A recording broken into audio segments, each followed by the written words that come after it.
Hello and welcome everyone. In today's video, I will tell you the poem The Ballad of Summer Water. It's a beautiful poem by William Watson. But before starting the poem, if you liked my previous videos, hit the like button and subscribe the channel to get notification of further videos. Now let us start the poem. Deep asleep, deep asleep, asleep it lies. The still lake of summer water under the still skies.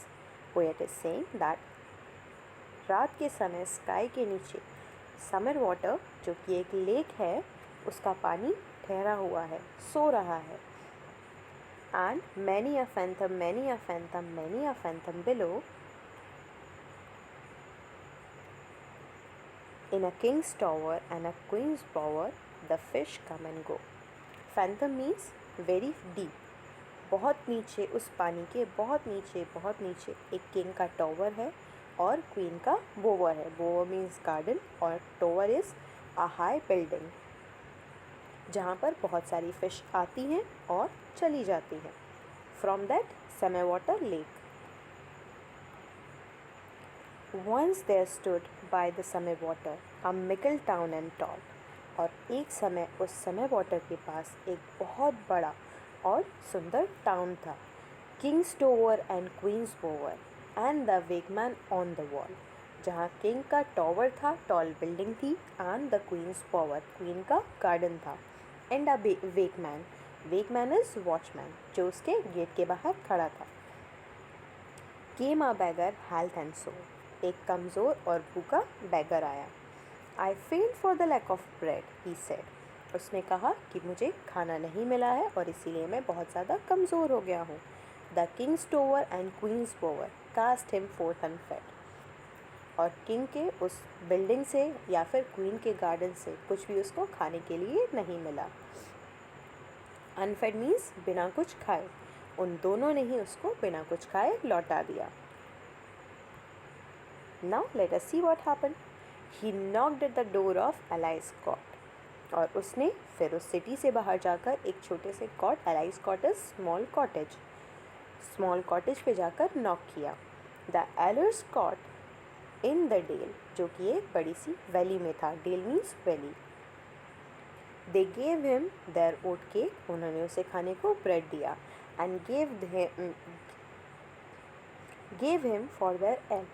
Ale is a drink like we have Coke and sharbats etc. Ale is the name of a drink.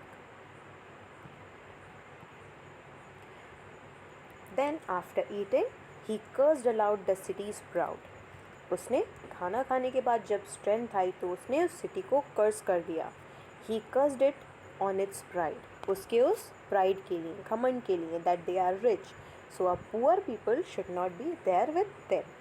He has cursed it into the summer water there to bed. उसने उन्हें कर्ज दिया कि वो जो city है जो बहुत रिच है एंड बहुत प्राउड है वो हमेशा रहेगी. there to bed हमेशा रहेगी inside the summer water उस लेक के अंदर. the king's tower and queen's bower and a mickle town and tall. वो किंग का टॉवर और क्वीन का वो सुंदर गार्डन और वो बड़ा सा टाउन जो पूरा खड़ा हुआ है over the summer water. By the glimmers of scale and glimpse of fit, folk have seen them all. और वो सारे के सारे लोग, ग्लिमर मीन्स शाइनी स्केल पर उन्होंने देखा है उस बड़े टाउन को चमकते हुए, प्राउड के साथ खड़े हुए. ग्लीम टू फिन, उस समुद्र के अंधेरे में उसे देखेंगे. फोक हैव सीन देम ऑल, वो सारे के सारे लोग जिन्होंने इसे पहले शाइन होता हुआ देखा था अब वो उसको समर वाटर के डार्कनेस में देखेंगे. Coming to the next slide. King's tower and queen's bower and the weeds and reeds in the gloom. वो किंग का टॉवर और क्वीन का बोवर यानी गार्डन उस समर वाटर के weeds and reads means unwanted plants और एनिमल के साथ ग्लूम हो जाएगा, मिक्स हो जाएगा. And the lost city in the summer water deep asleep till the doom. और ये प्राउड सिटी हमेशा के लिए समर वाटर के अंदर मर्ज हो जाएगी जब तक ये डूम नहीं हो जाती, डिस्ट्रॉय नहीं हो जाती या ख़त्म नहीं हो जाती. this. This is all about the poem. Now here are few words which were in the poem. They'll help you to read out better. Cot means cottage, dale means valley, bit means to remain, glimmer means shine, folk means people, gloom means darkness, and doom means destruction. This was the end of the video. Thanks for watching the video. If you like the video, hit the like button. Signing off.